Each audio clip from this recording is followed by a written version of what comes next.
the industry moving forward. So the upside that we'll see from the scalability of AI, which I think is ready now, is probably a bold statement to make, but I think we're in a position now where we're far more advanced than we have been for the last couple of cycles, as Peter alluded to. Has the light gone on at last? I mean, the technology's been around for a long time, hasn't it? But people have never quite got round to embracing it, and suddenly we realise there is no option. We have to embrace the technology to make it work. Correct, absolutely. And I think, as Chris alluded to a second ago, we've also got to focus, while we talk about energy transition, what I try and coach some of the staff in ICR on is decarbonisation, because what we talk about funding the transition, and I've touched on that already.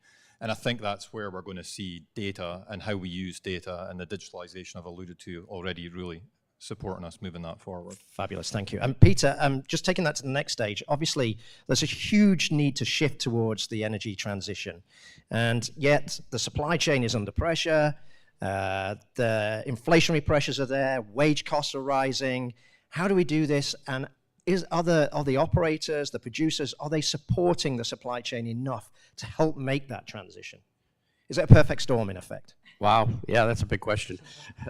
I've got an hour, don't worry. Yeah, I get it. So look, the